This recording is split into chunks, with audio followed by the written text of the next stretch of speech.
Hello and welcome to Talking Tullahoma, a weekly podcast recapping the week's news, talking to the news makers, and looking ahead to upcoming events. I'm Kelly Lepchinsky, and today we've got a lot of news to cover, so there won't be an interview in this episode, but this week's book chat will more than make up for that. Now, after the chat, stay tuned to hear about events that are on tap in the weeks ahead. But first, here's a look back at the week ending Friday, September 26th. Now, first up, over the last weekend, a pair of Good Samaritans helped to free two young ladies from a burning car after the driver lost control and hit a tree. Now, the Tullahoma News did not report the location of the single-car accident, but it does detail the scene.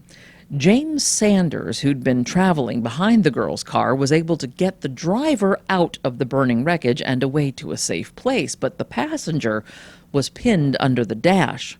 Well, another driver, alerted to the crash by his young son, hurried to the scene, and that driver, AEDC employee Zachary Angelo, was able to free the passenger's legs and move her away from the car as the flames grew. As it happens, Angelo is a former emergency management technician. Now, the girls involved have not been identified, but both were airlifted from the scene. On Monday, the news reported that a federal judge has dismissed the case brought by former Alderman Jenna Amacher against the city of Tullahoma. Now, a few weeks ago, I walked you through the court dealings between Alderman Kurt Glick and the city with regard to Costa Bryce. But this case is a whole nother level of complex, so I'm going to save that long story for later in the podcast and cover the rest of the week's news first. On Tuesday, Municipal Airport Manager John Glass announced that at the end of October he will retire from the airport authority he has served for 26 years. Glass has had a lasting impact on the airport during that time, winning several awards and securing millions of dollars in funding. Under his leadership, the new terminal building and 40 new hangars were built, and Vanderbilt's Life Flight operation was brought to Tullahoma. Over the next month, the chairman of the Tullahoma Airport Authority, Carla Smith, will prepare to assume the leadership duties while the city looks for Glass's replacement. Now, also on Tuesday, the Chamber of Commerce announced the theme of the 69th Annual Tullahoma Christmas Parade. Robert E. Lee Elementary student Willa McKee submitted the winning entry, creating the theme, "There's Snow Place Like Home." The next step on the road to the December 5th parade is the announcement of the Grand Marshal in October. Now, there is still time this week to submit your nomination. So far, nearly 70 nominations have already been submitted. On Wednesday, we saw some unexpected movement on a long-abandoned downtown industrial site. The old Lanham Tannery on West Lincoln Street was listed for sale with an asking price of $300,000. The three-story building is clearly distressed, but it's reportedly in structurally sound condition. The building stands on more than an acre of land that's situated right next to Rock Creek. That high-visibility location has a lot of local history. Now, the tanning company was founded in 1912 to make leather goods like horse collars and harnesses. But as personal transportation moved from horses to automobiles, the company diversified. Under George Lanham, the tannery began to create leather-covered baseballs and other sporting goods under the brand name Worth. Now, during the Depression, Worth produced hundreds of hand-stitched baseballs every day, and the company expanded, building that Lincoln Street facility in 1934. Work there continued until Lanham's death in 1953, when the company was split.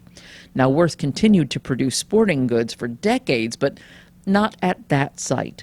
The facility had moved to Wilson Avenue by the time the company was sold in 2003 to K2 Incorporated. With the sale, Worth CEO Robert Parrish was named president of Rawlings Sporting Goods, a K2 subsidiary. I look forward to reporting the next stage of that building's history when the building is sold. Meanwhile, on North Jackson Street, two long-standing buildings are set for demolition in October. The Wash and Go car wash and the commercial house that sits right next to it will be razed and replaced with the new location of Coffee County Bank. Now, the bank is currently situated directly across the street from what will be its new home, but that location suffers from a lack of space and a lack of parking. Now, when the Manchester-based bank opened that local branch in 2017, President and CEO Carter Sane told me that he liked the small boutique feel of the intimate space, and as the bank was making a name for itself in Tullahoma, that was likely all it needed. But in the years since, the bank has grown to need more. So now a new 3,000 square foot building is in the design phase. Once that design is completed and the land prepared and all the permits approved, construction is expected to take 6 to 10 months. The new location could be open by this time next year. And once everything has moved from one place to the other, the current location next to the Speedway will be sold. Now, in Winchester, the City Council is considering bringing professional baseball back to Franklin County. City Mayor Sean Crabtree says the North Carolina-based Players League has contacted the city to express an interest, but the city's answer is still under consideration. Winchester had a professional team in the Big South and Heartland League in the 1990s. The Tennessee Tomahawks played at the Gamble Sports Complex. But in the 30 years since then, that complex has been repurposed to serve the Franklin County high school baseball team. So the City Council is doing its due diligence before making a decision. The high school season runs from mid-March to May, and the professional season would run from mid-May to mid-August, so the game schedules would not necessarily conflict. But both teams also need to practice, and the city website says the facility already hosts games and tournaments from March through September. Now, with all of that out of the way, let's return to our own city council and the lawsuit brought against it by a former alderman. Now, this is another case where you're going to need to buckle in for some background. So while you do that, let's take a short break. I'll be right back. Some connections are better than others, like connecting with nature or reconnecting with an old friend, connecting with the ball, and connecting with a cause. At LightTube, our goal is to help you stay connected, not only with lightning-fast internet and local support, but by advocating for those better connections. Stay connected to the people in your life. Sign up for LightTube today. Welcome back. Okay, now, to understand the lawsuit that's just been dismissed, we've got to start back in August of 2020. That's when Jenna Amacher was elected to serve on the city board. But by Christmas of that same year, she was already catching heat from her constituents. Now, in December, she attended a family get-together that she called a white trash Christmas bash. Pictures of the event were posted on social media, and because the Confederate flag was prominently displayed in those pictures, the mayor at the time, Ray Noes, released a public statement saying that the controversial post did not reflect the values of the city board. Now, Amacher took issue with the mayor's statement, and she took her frustration to social media, where her comments fueled the fire.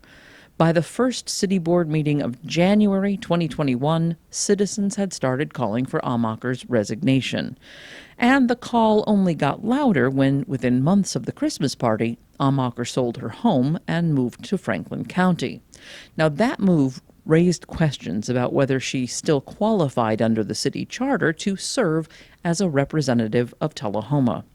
A petition followed claiming that Amacher had vacated her office by moving out of city limits, a claim which Amacher denied.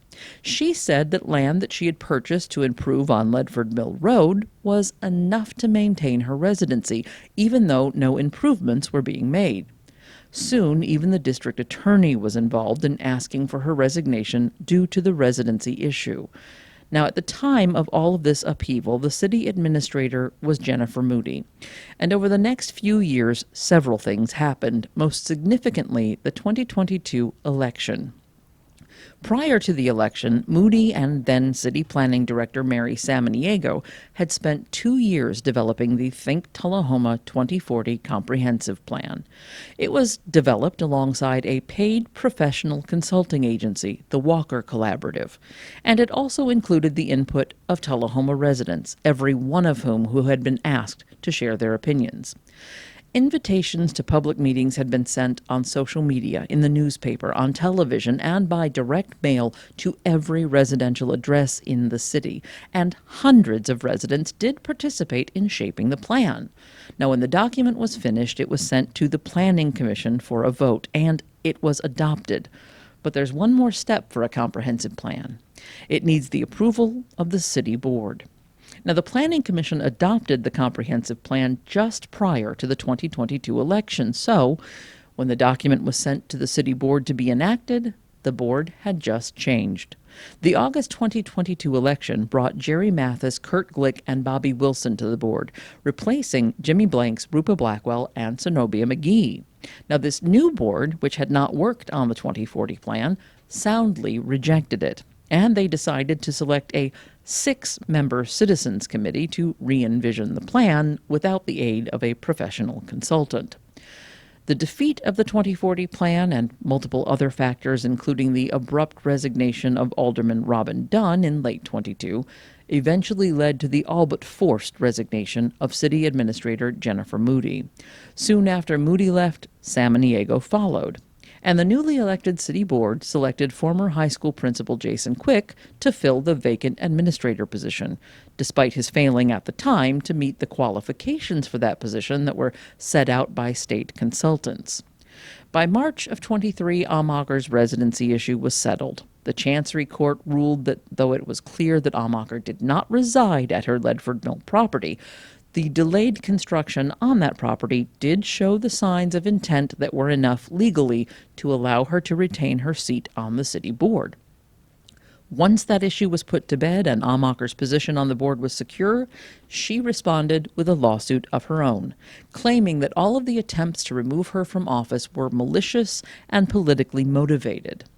Now, that lawsuit was filed in October of 23 against the city, Jennifer Moody, Ray Noes, and the 2 outspoken businessmen who'd filed the petition for her removal, Scott Van Velser and Jim Woodard. Now, in this suit, Amacher claimed that the defendants had violated her right to free speech and had denied her due process. She also claimed that her day in court was the result of malicious prosecution and that the suit against her was an abuse of process. She sought $500,000 in damages plus attorney's fees. Now, in November of last year, federal judge Travis McDonnell dismissed several of Amacher's charges, but not all of them. So this year, the defendants in the case filed for summary judgment to bring the matter to a close. On September 10th, Judge McDonough granted that judgment in part. Amacher's claims of First Amendment retaliation were dismissed with prejudice. That judgment is final. Her claim of malicious prosecution was dismissed without prejudice, which means Amacher could refile a case if she wishes to pursue it again with more substantive evidence. If she does that, that will be a new case. The clerk of the Eastern District Court at Winchester has been directed to close this one. Now, after all of that, to keep the podcast from running long today, I could either include an interview or a book talk, but not both. Well, this week, reviewer Kathy Rose stopped by the studio, and as I've told you before, when we sit down to talk about books, we don't end up with a short segment, so I decided to kill 2 birds with one reviewer. Today, Kathy tells us about Mississippi Blue 42 by a longtime favorite author of hers, Eli Cranor. But before we get there, she shares a memoir by best-selling author Geraldine Brooks called Memorial Days. Geraldine Brooks. I have been a Geraldine Brooks fan since day one. The minute things started shutting down with COVID, my first thought ran to A Year of Wonder by Geraldine Brooks. That was her first book. It's a true story. It's a novelization, but it is a true story of a small village in England, and I believe, I don't know, it was late 1500s, early 1600s, but they have an outbreak of plague, and they willingly isolate themselves from every other village Right. until this plays out.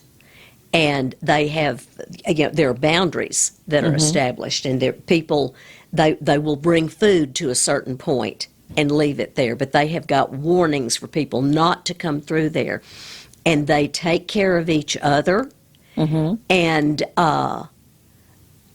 that was one of the first things I thought of Yeah. when we were dealing with COVID. I thought, we could probably learn some lessons. First of all, let's stay home for a while. Right. Maybe not go to Destin. Bring those germs back. But Lost are the days they nailed quarantine on the outside of your door. That was pretty much it. But then it was a human story too of these people in this village, and as time goes by, the houses that become empty because entire families have been wiped out, and what the people who survive do, and it was just a really, really good book. So everything else that she has written, I have always picked it up, and we've done reviews. Horse was one. Horse was one, and a few years ago on Book Talk, I did March. March, yes. March, yes. the retelling of what it's kind of a retelling, not really a retelling of Little Women, but the father is never a character. He's an absent character in Little Women. And this is the story of what happens to him. I think she got a Pulitzer Prize Yeah, I think so. for that. But Geraldine Brooks was married to another of my favorite authors, Tony Horowitz. Okay. Tony Horowitz wrote nonfiction. He wrote one of my very favorite books of all time, which is called Confederates in the Attic. Okay. And absolutely love that book. And here's the indicator. I have loaned it out on three separate occasions to people. They've not given it back to me, so I've got my fourth copy at home right now, and I'm not loaning that to anybody because I'm hanging on to it. But it's just a wonderful piece of literature, and I really enjoyed it. And the most recent book that he wrote, and I intended to look it up. Oh, it's called Spying on the South. Okay. And it is in the 1850s. Let me get his name correct. Frederick Olmsted, the landscape architect who designed Biltmore, Okay, I know and it has the name. designed Central Park in New York, and there are other places. I think there's a park in Chicago he designed. But Olmsted and his brother set out to tour the South. And this was 1850, so this was antebellum South. Slavery is still an institution. So they begin to make this journey, and they go through the South, and they end up in Texas, and so Tony Horowitz retraces their steps and writes about his journey as he visits the places where they visited. And good book. Really, really did enjoy it. Well, what I did not know is that when he was beginning his book tour on Spying on the South, he was in New York and fell over dead on the sidewalk while he was on the book tour. Oh.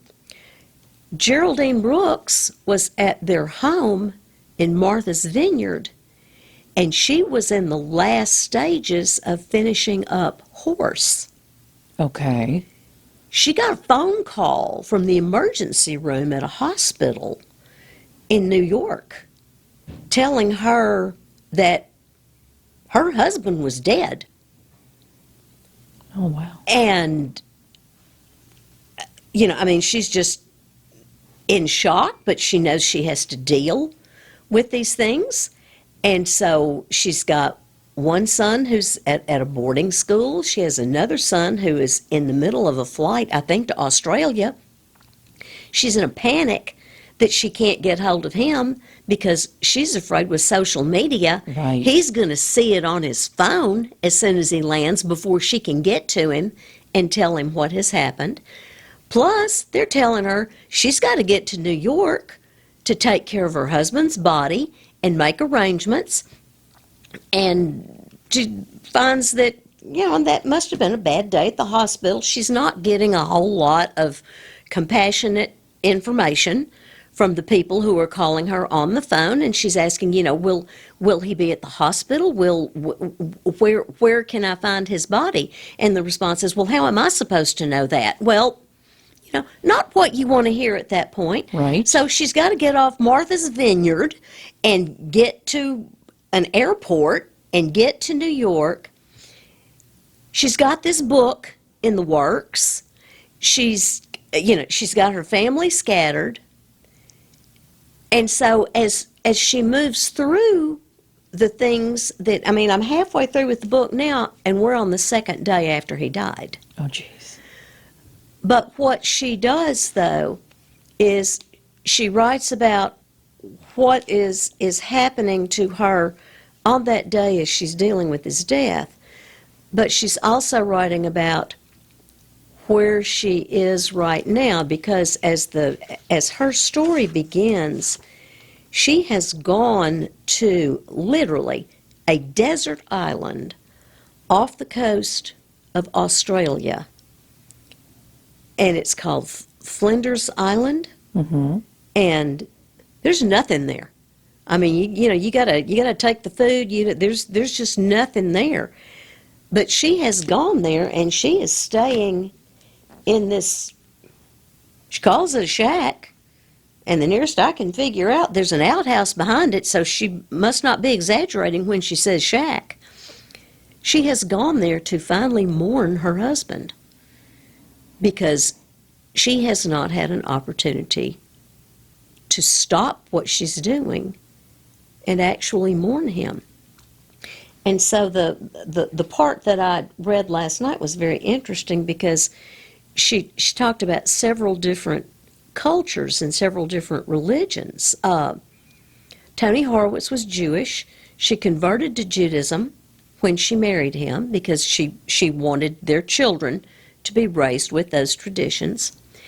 And there's a time limit. There are so many days you do this. There are so many days you do that. There's so many days you set Shiva. And then that period of mourning comes to an end. Right. And you go back out into society. Several other cultures, there was one she talked about with native Australians, and I think it's got some kind of an unusual name. I'm sure that it's a translation, but it's like sad business. Okay. This is where you do Straightforward. sad business. Mm-hmm. And then after that time, you move back into society and you move on. And she's trying to find her way right now. And again, not a typical book I would pick up, but I got it because Geraldine Brooks wrote it. And I love the way she writes. Yeah. And now she's telling her story. Yeah. And I guess it has a little extra meaning for me because I've read his work and I've read her work, and I kind of feel like I know them in a way. Mm-hmm. Yeah. And so it's very interesting. It's well done, not maudlin, not weepy. It's just how how do we deal with the death of someone who is that close to us? That 1 minute they're there, and the next minute they're just not. I kind of feel like I need to end on a higher note because I'm afraid that was a Sure. little bit of a downer, and I almost need to. I'm not good with numbers, but I mentioned Eli Cranor. I'm Eli Cranor. Keep touting Eli Cranor because went to high school with his mama. So I just used to watch her jog by my house every afternoon while she was pregnant. I did not jog while I was pregnant, but Christy did. So glory in her spunk on that. But something you need to know about me: huge football fan. Huge Oh, football okay. fan. Nearly cried when Titans let Derrick Henry go. How could you do something like that? But I love football. Well, this book is about football, but the time period in which it takes place in 2016 in Mississippi, which is they bleed football in the fall in Mississippi. It is right before NIL becomes a thing. It is before that lawsuit that brings name, image, and likeness. Thank you, NIL. To college football, where football players honestly get to get paid for what they do on Saturdays. Well, a young woman who is working for the FBI has been sent down there, and she thinks the reason she's been sent down there is because her father is football coach at the University of Arkansas, and so she knows football inside and out. She has been sent down there because there are people in the FBI who believe that this school in Mississippi is paying their players. They've got bag men who are paying their players. Now, yeah, they do. Yeah, they do. But they've got a blueprint to go by because they learned what happened to SMU way back in the day when they got the death penalty. Joke with SMU. See, I know this because I'm an old Southwest Conference girl. Southern Methodist in Texas, the running joke used to be they got the best college football team money can buy. Okay. Because everybody knew they were paying the players. Well, finally, NCAA stuck them for it. It became so blatant they couldn't ignore it anymore. Right. And it's only been in the last 4 or 5 years that SMU has started to have a decent football team again because of that death penalty. They couldn't give scholarships. They couldn't do anything. So Mississippi does not want that to happen to their football program here it's a fictitious name. It's like Southwest Mississippi University or something like that. But it's a little bit Ole Miss. It's a little bit, all of them. So they have sent 2 FBI agents down there to try to find out what is going on. And it starts off with a game that the quarterback is supposed to throw because they're afraid if the people who are bankrolling this, they are afraid if this team wins a second national championship in a row, that it is going to bring the microscope down on them. So they're giving him a bag of money to throw the game. But he gets out there, and right at the last minute, they've got a chance to score, and he thinks he sees Brett Favre in the end zone. And he thinks Brett Favre is telling him to win that game, and he throws the winning touchdown pass. So that throws all the people who are bankrolling him into a tizzy. What are they going to do?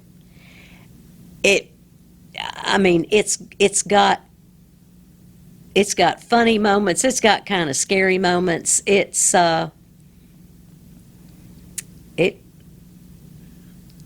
about college football the way it was in a lot of places before NIL took over, before that became the thing. But it's a well-written book guy knows his football.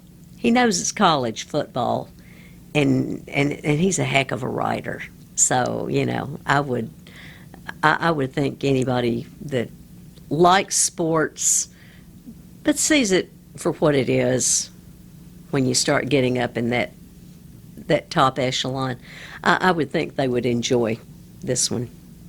All right. That's Eli Cranor, yeah, sitting right next to Stephen Crane. Sitting next to Stephen. I took a picture of that and I sent it to his mother. I said, "This got to be a proud moment for you." Your kid's book sitting next to Stephen Crane's A Red Badge of Courage on a library shelf. That's just exciting. So, but anyway, and I have nothing lined up to read after this is over with. Wow. So Cleared that nightstand for the upcoming grand? That's kind of it. Yeah, I got a grandbaby coming, so I'm really excited about that. And just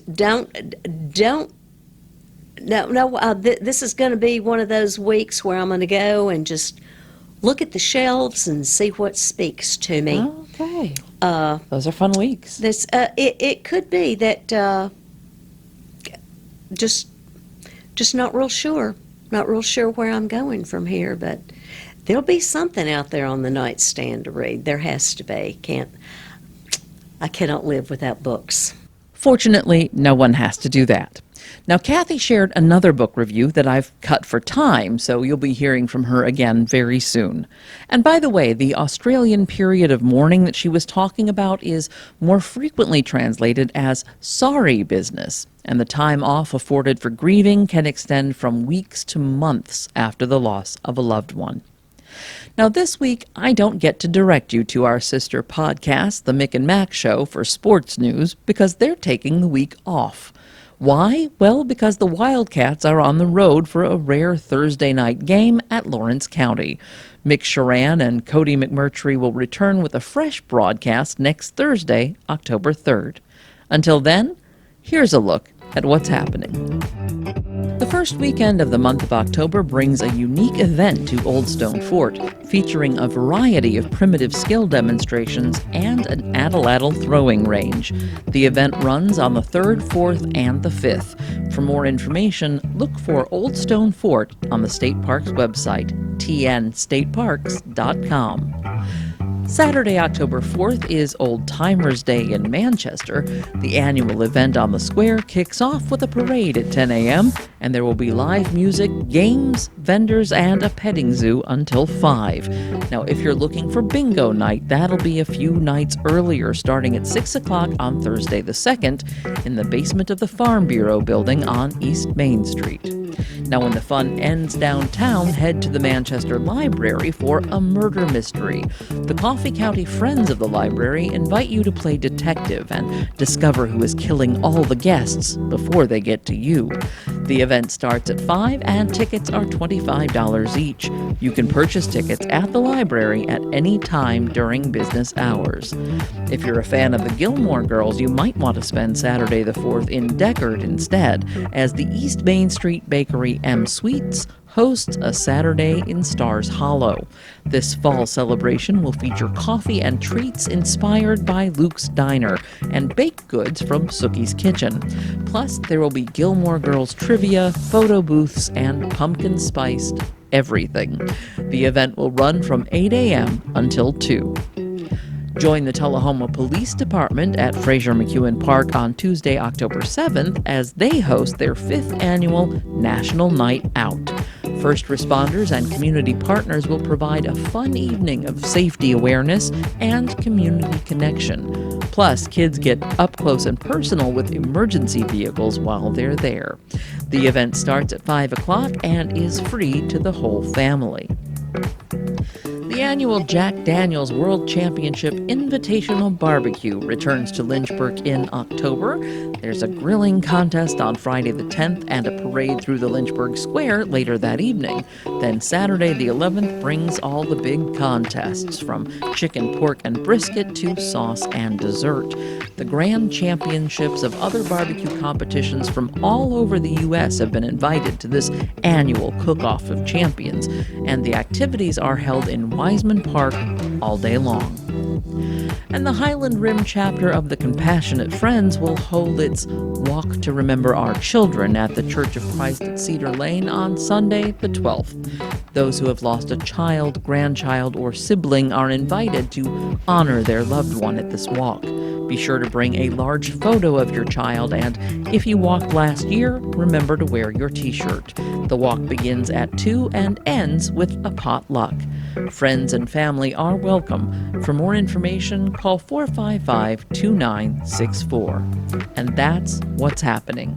Thank you so much for joining me for this edition of Talking Tullahoma. If you've got a story or an event that you'd like to share on the podcast, call and leave me a message at 571-7186 or email news@lighttube.net. I'll be back soon with more of what makes Tullahoma tick. Until then, you can listen to Talking Tullahoma on Spotify, Apple Podcasts, and Amazon Music. New episodes drop on Thursdays. Please rate and review. For the video version, follow us on YouTube. Just search for TUA LightTube. I'm Kelly Lepchinsky. Catch you next week.